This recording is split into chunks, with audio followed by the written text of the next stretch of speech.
Hello students, आज का class शुरू करने के पहले हम एक दो बातें कहना चाहते हैं।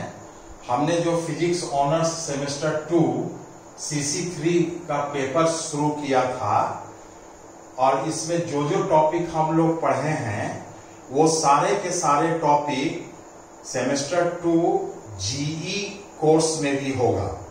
सेमेस्टर 2 का GE कोर्स में भी वह सेम चीज होगा। इसलिए मैथमेटिक्स ऑनर्स, केमिस्ट्री ऑनर्स और वोकेशनल ऑनर्स के सेकेंड सेमेस्टर के जो स्टूडेंट्स हैं उनके लिए अभी तक का सेमेस्टर 2 का इलेक्ट्रिसिटी का जो भी हमने टॉपिक पूरा किया है वो तो ऑनर्स पेपर में है ही है और वही सारा चीज GE सेमेस्टर 2 में भी है। इसलिए वो लड़के जिनका केमिस्ट्री ऑनर्स का फिजिक्स GE है, मैथमेटिक्स ऑनर्स का फिजिक्स GE है, वोकेशनल IT BCA BCM में जिनका GE है, वैसे स्टूडेंट्स को भी ये सारे टॉपिक काम देंगे परीक्षा में। GE का तो इंड सेम एग्जाम होगा, लेकिन फिजिक्स ऑनर्स का स्टूडेंट का मिड सेम में का भी एग्जाम होगा। तो ये चूंकि हमें कहना था, मैं कह दिया और वो भी तैयारी करेंगे। GE का जो अलग से टॉपिक होगा वो हम अलग से बताएंगे और ऑनर्स का जो टॉपिक है वो तो चल ही रहा है सेमेस्टर 2 फिजिक्स ऑनर्स स्टूडेंट के लिए।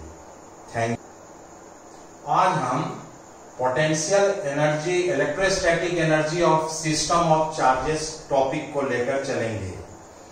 तो इसमें ऐसा है, सिस्टम ऑफ चार्ज जब हम कहते हैं तो उसमें 2 charge, 3 charge, 4 charge, dot dot dot n charge तक की बात आएगी।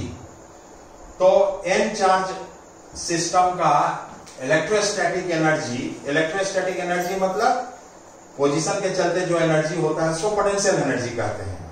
अर्थात इसे हम electrostatic potential energy of system of charges भी कह सकते हैं। तो electric potential energy of A system of charges का मतलब क्या है? इसका मतलब है कि मान लो कि बहुत सारा चार्ज, शुरू में हम 2 ही चार्ज को लेकर चलते हैं। 2 चार्ज एक दूसरे से स्पेस में अनंत दूरी पर हैं, इनफाइनाइटली लार्ज सेपरेशन पर हैं। अब उसको हम एक स्थान पर लाएंगे वेरियस पॉइंट से। तो अलग अलग चार्ज को, मान लिया कि 2 चार्ज हैं Q1 और Q2 जो एक दूसरे से इनिशियली इनफाइनाइटली म्यूचुअल सेपरेशन में हैं। अब पहले हम Q1 चार्ज को, पहला चार्ज को मान लें Q1 Q2 2 है, इसके बाद 2 से 3 करेंगे, 3 से 4 करेंगे, 4 से n चार्ज करेंगे। तो पहले हम वेरियस पॉइंट से Q1 Q2 अलग अलग पॉइंट पर हैं, तो Q1 चार्ज को अनंत से किसी बिंदु तक लाएंगे तो हमको वर्क करना पड़ेगा। फिर दूसरे चार्ज को हम Q2 से उसके रेस्पेक्टिव पोजीशन पर लाएंगे अनंत से, तो उसमें भी वर्क करना पड़ेगा। तो यह जो टोटल वर्क डन है ना, जो हमने दोनों चार्ज को अलग अलग एक एक करके वेरियस पॉइंट्स से उनके रेस्पेक्टिव पॉइंट में लाने में जो वर्क हुआ वह स्टोर्ड होगा as a potential energy of system of 2 charges. जो हमने 2 चार्ज के लिए बात कही वह 3 चार्ज के लिए भी उसी तरह होगा, 4 चार्ज के लिए भी होगा, n चार्जेस के लिए भी होगा। इसलिए डिफिनीशन क्या होगा इसका? तो डिफिनीशन हुआ इलेक्ट्रिक पोटेंशियल एनर्जी को हम PE कहेंगे। अब of a system of point charges is defined as the total amount of work done in bringing the various charges to their respective positions. कहां से? From infinitely large mutual separation. Infinite large mutual separation, total work generate होगा, वही electric potential energy of system point charges होगा। पहला case लेकर हम चल रहे हैं। फर्स्ट केस क्या है? Potential energy of A system of 2 point charges. अब इस फिगर को देखो। ये कोऑर्डिनेट सिस्टम है, एक्स वाई जेड, वो ओरिजिन है। अब इस यहां पर Q1 और Q2 दो चार्ज को अनंत से एक के बाद दूसरा A और B बिंदु पर लाया गया है। तो Q1 Q2 क्या है? 2 point charges at A and B। और वेक्टर R1 वेक्टर R2 क्या है? ये position vectors of point A and point B with respect to origin O respectively. माने A का position vector vector R1, B का position vector vector R2। अब हम काम शुरू करते हैं।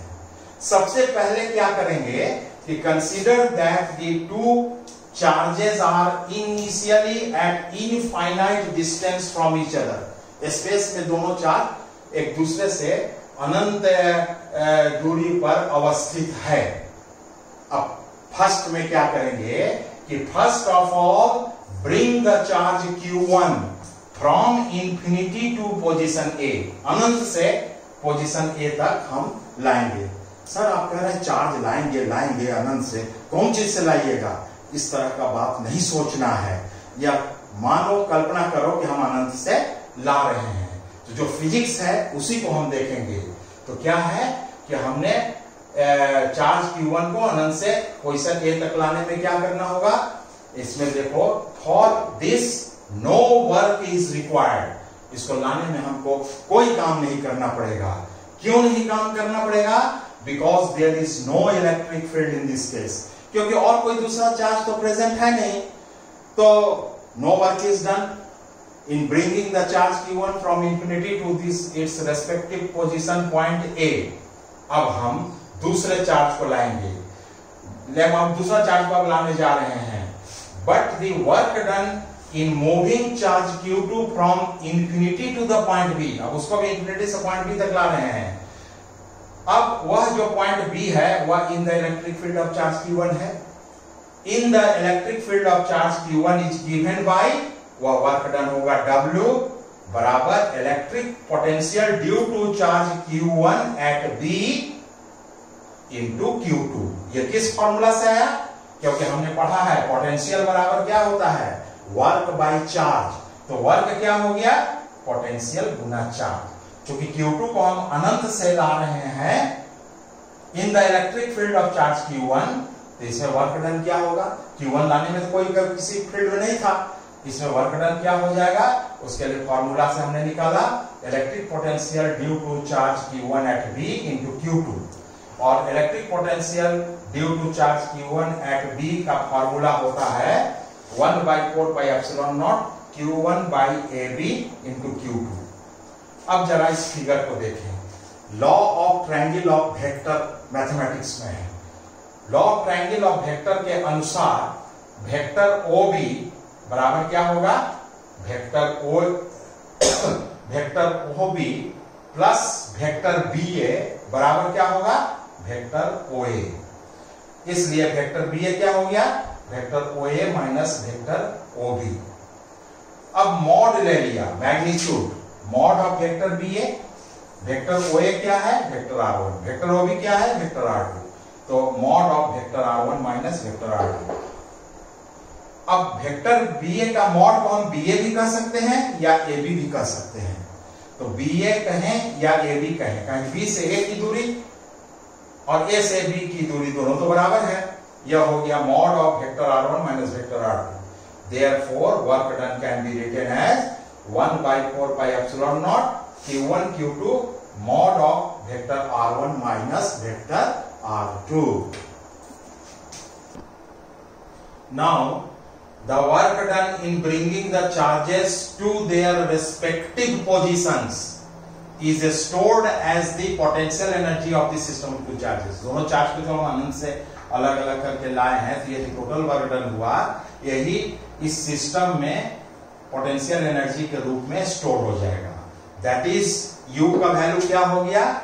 1/4πε0 Q1 Q2 by mod of vector R1 minus vector R2। Let it be question 1। इसको सिंप्लीफाई करने के लिए मान लिया कि mod of vector R1 minus vector R2 equal to R12, सुविधा के लिए।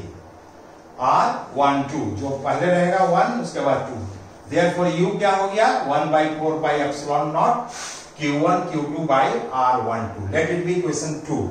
यह जो इक्वेशन 1 एंड 2 आया, it gives the electric potential energy, इसको हम शॉर्ट में EPE कह रहे हैं, of A system of 2 point charges. अब 2 के बाद अब 3 चार्ज को लेके हम कैलकुलेट करेंगे कि electric potential energy system of 3 point charges क्या होगा. अब 3 चार्ज की कल्पना करो अनंत में, जो एक दूसरे से बहुत दूर दूर हैं, म्यूचुअली इनफाइनाइटली लार्ज सेपरेशन में हैं. तो एक एक करके लाते हैं. तो क्या करेंगे, Q1 चार्ज को हम अनंत से पॉइंट A पर लाएंगे, कोई का वर्क नहीं करना पड़ेगा. ठीक. अब हम Q2 चार्ज को ले आ रहे हैं अनंत से B पॉइंट पर in the electric field of charge Q1, तो उसके लिए तो एक वर्क करना पड़ेगा.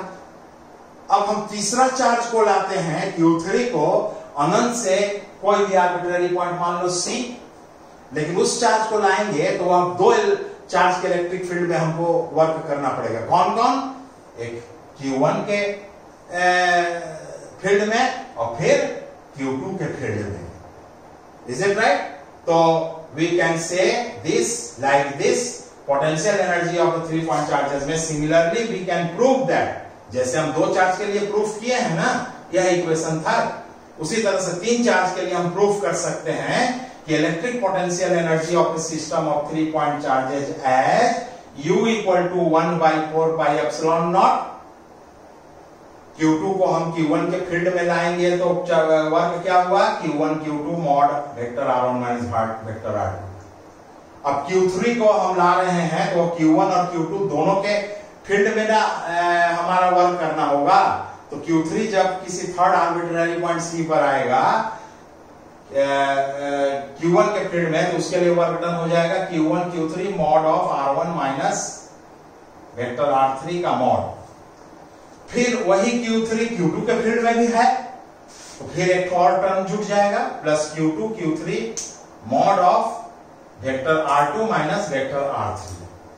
अब इस एक्सप्रेशन को शॉर्ट में लिखने के लिए the above relation in summation form में be expressed as, summation form में हम एक्सप्रेस करेंगे तो इस इक्वेशन का रूप ऐसा हो जाएगा. राइट. U इक्वल टू हो जाएगा 1/2 1/4 pi epsilon naught summation over J equal to 1 to 3, चूंकि 3 ही है, 4 होगा तो 4 हो जाएगा, 5 होगा तो 5 होगा, n होगा तो n होगा. फिर summation I equal to 1 to 3, but J is not equal to I, J can not be equal to I, माने J और I का हम वैल्यू नहीं रख सकते हैं, जैसे 1 1 2 2 3 3 are not possible. And QI QJ mod of vector Ri minus vector Rj. Let this is equation 1. Right? अब सवाल उठता है कि यहाँ 1/2 कैसे आया, why this factor 2 comes, उसको अब हम समझाने जा रहे हैं. इस प्रकार 1/2 आने का कारण, अब फैक्टर 1/2 क्यों आया, उसका रीजन क्या है, उसका रीजन यही है ना कि the factor 1/2 has been included for the reason that when potential energy of the 3 charges is expressed in summation form, each term gets counted twice. है ना, समेशन का मतलब तो जोड़ होता है, तो 2 बार काउंट होगा. That is, if in equation 1, जो equation 1 माने हैं ऊपर में, अगर एक टर्म ऑब्टेंड हो, a term is obtained for I equal to 1 and J equal to 2, then the same term comes in again for I equal to 2 and J equal to 1. तो एक ही टर्म 2 बार आएगा, लेकिन उसका तो एग्जिस्टेंस एक ही बार है, तो 2 आएगा, तो 1/2 से अगर हम मल्टीप्लाई कर देंगे तो 2 कैंसिल आउट, तो हमारा ओरिजिनल एक्सप्रेशन रह जाएगा. अब उस एक्सप्रेशन में मान लिया कि mod of vector R1 minus vector R2 is equal to R12 R1 minus R3 R13 and R2 minus R3 R23. कुछ नहीं है, खाली सिंप्लिसिटी के लिए ऐसा नहीं है. तो then potential energy for a system of 3 point charges कैसा लिखाएगा, यहां लिखा हुआ है 1/4 pi epsilon naught Q1 Q2 by R12 plus Q1 Q3 R13 plus Q2 Q3 R23. अब इसी को अगर हम समेशन फॉर्म में लिखेंगे तो इसका रूप ऐसा हो जाएगा U equal to 1/2 1 by 4 pi epsilon summation j1 to 3 summation i1 to 3 j is not equal to I qi qj by rij। अब हम 3 पॉइंट चार्ज के बाद सिमिलरली 4 पॉइंट चार्ज के लिए कर सकते हैं, 5 पॉइंट चार्ज के लिए कर सकते हैं। सेम प्रोसेस रिपीट होगा, एक एक खोलाते जाएंगे और डिफरेंट इलेक्ट्रिक फील्ड में वर्क डन सबको जोड़ते जाएंगे। तो क्या हो जाएगा, the above equation for 3 point charges may be extended for n point charges, n may be 4 5 6 700 200 etc. n point charges q1 q2 dot dot dot qn present at locations vector r1 vector r2 dot dot vector rn respectively is given by। तो n point charges, system of n point charges के लिए total electric potential energy का formula क्या हो जाएगा, U equal to 1 by 2 1 by 4 pi epsilon naught summation I j equal to 1 to n summation I equal to 1 to n, n को जो भी हम नंबर ऑफ चार्ज लेंगे वही होगा, j is not equal to I qi qj by rij। This is all about our electric potential energy of a system of charges। This is completed. In next class I will start another topic.